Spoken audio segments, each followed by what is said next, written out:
समय की बड़ी खबर यही है, भारत में ज्यादा देर नहीं रहेंगी शेख हसीना। इसका मतलब रिफ्यूल करेंगी और फिर यहां से लंदन जा सकती है। संभवतः जो C-130 विमान में आ रही है वो एक मिलिट्री प्लेन है।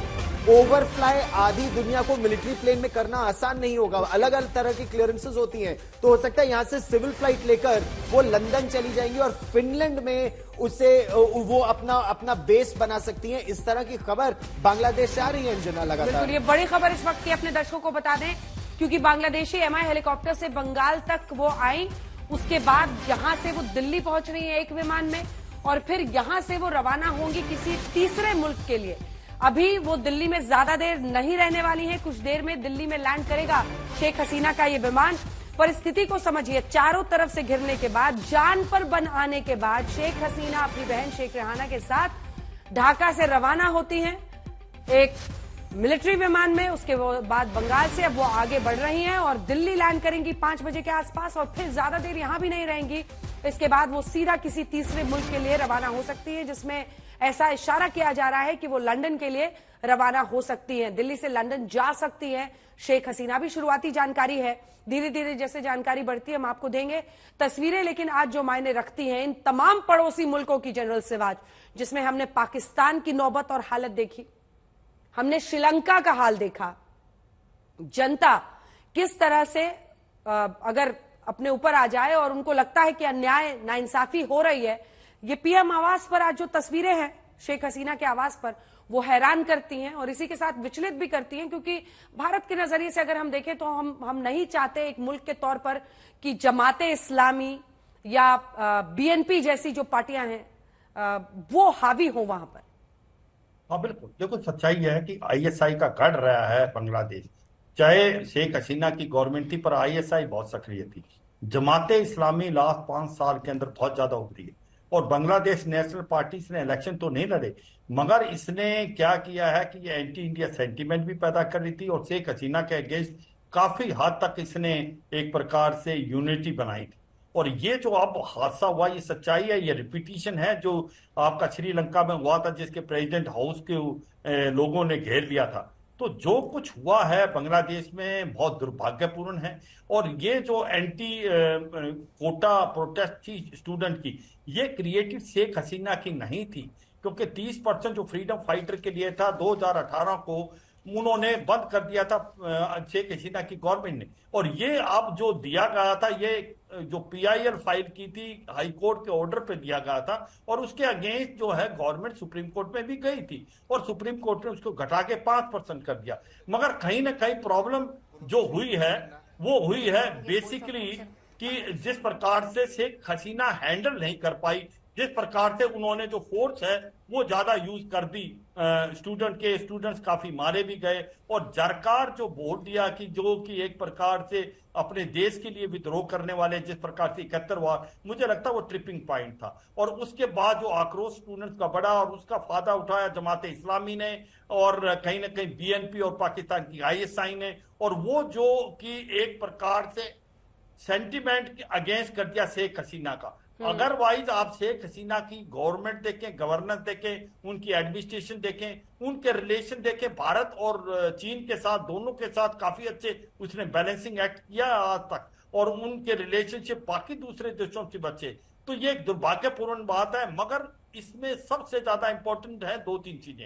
एक तो भारत को फूक फूक के भरना पड़ेगा, क्योंकि भारत के साथ जो रिलेशनशिप है बांग्लादेश के वो बहुत अच्छे इसलिए थे कि वहां पर शेख हसीना थी, क्योंकि शेख हसीना और भारत के जो कनेक्शन है वो शेख मुजीबुर रहमान के साथ से हैं। तो वो अब नहीं रहेंगी। क्या वो रिलेशनशिप वैसे रहेंगे? क्या वो जो एंटी इंडिया सेंटीमेंट जो इंडिया आउट जो एक प्रकार मालदीव में स्टार्ट हुआ था और कहीं ना कहीं बांग्लादेश में भी आवाज उठ रही थी, वो तो नहीं बढ़ जाएंगी। इसीलिए भारत नहीं चाहेगा कि शेख हसीना ज्यादा देर भारत रहे। वो भारत में टेम्परेरी रहे जिस पर इंटरम पीरियड के लिए, और इसके बाद वो जाए लंदन या फिनलैंड, जहां गौरव बात कर रहे थे, हो सकता है वो वहां चली जाए, क्योंकि भारत इस चीज को नहीं चाहेगा कि कोई एंटी इंडिया सेंटीमेंट को फ्लेयर अप हो बांग्लादेश में। क्योंकि बांग्लादेश में जो स्टूडेंट्स हैं आज के टाइम में बहुत ही ज्यादा उनके प्रति जो आक्रोश था शेख हसीना के, क्योंकि वो जिस प्रकार से उन्होंने वायलेंस यूज किया स्टूडेंट पे,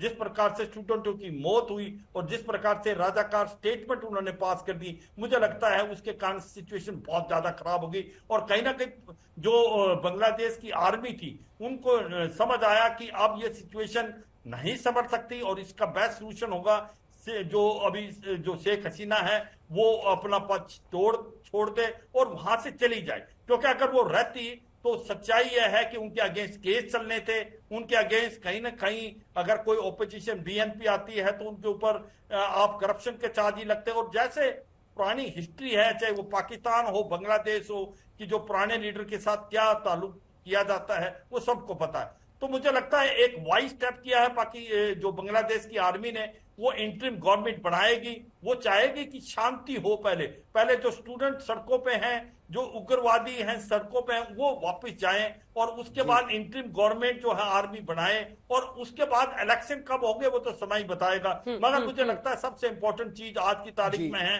कि जो प्रोटेस्टर्स हैं, स्टूडेंट हैं, वो शांत हों अभी और वो उनका अपने घर में गुस्सा जाएं। शांत जो हो, मेन गुस्सा डिमांड शांत थी हो, जो शेख हसीना करेक्ट, रिजाइन करे और शेख और हसीना वो ने उनकी रिजाइन मेन कर दिया है डिमांड मान और ली शेख गई है। हसीना लेकिन जो बांग्लादेश अगला कदम है अंजना, वो भी बहुत महत्वपूर्ण है भारत की दृष्टि से। अगर इसे देखा जाए तो भारत यही चाहेगा, और ये भारत की नीति भी रही है, जिसे हम नेबरहुड फर्स्ट पॉलिसी कहते हैं। उसमें भारत ने किसी भी पड़ोसी देश में सत्ता हस्तांतरण या फिर अगर सत्ता वहां बदल रही है तो भारत ने हस्तक्षेप नहीं किया है। जो भी सत्ता में आता है आंतरिक तरीके से भारत उनके साथ डील करता है। यह भारत की लगातार एक कंसिडर्ड फॉरेन पॉलिसी रही है। आप मालदीव्स को देख लीजिए, आप श्रीलंका को देख लीजिए, आप बांग्लादेश को देख लीजिए, आप नेपाल को देख लीजिए। हमारे पड़ोस में बहुत सत्ता परिवर्तन हुआ है, भारत में उसमें कभी भाग नहीं लिया, किसी एक के पक्ष में भारत नहीं गया। जिसकी भी सत्ता आई भारत ने उसके साथ अपनी नीति को बढ़ाने का प्रयास किया। और लॉन्ग टर्म में, शॉर्ट टर्म में अंजना भले ही ये लगे कि भारत जो कर रहा है वो सही नहीं है, लेकिन लॉन्ग टर्म में भारत का यह मानना है कि जो भी सत्ता आए उसके साथ भारत को अपने संबंध आगे बढ़ाने की आवश्यकता है। बिल्कुल, चाहे वो बांग्लादेश नेशनलिस्ट पार्टी हो जो कि खालिदा जिया की हो, जमाते इस्लामी। लेकिन गौरव, ऐसे संगठनों का नाम आते ही बहुत बड़ी परेशानी का सबब तो है ही, चैलेंज है। अब भारत को भी बहुत मतलब हाई अलर्ट पर रहना पड़ेगा बांग्लादेश को लेकर हमेशा परिस्थितियां, क्योंकि अब आईएसआई के लिए एक ब्रीडिंग ग्राउंड वहां पर, जिसे अंग्रेजी में कहते हैं, उसको अपने लिए एक ऐसा माहौल जरूर मिलेगा जहां पर वो खुराफात करने की कोशिश करेगा।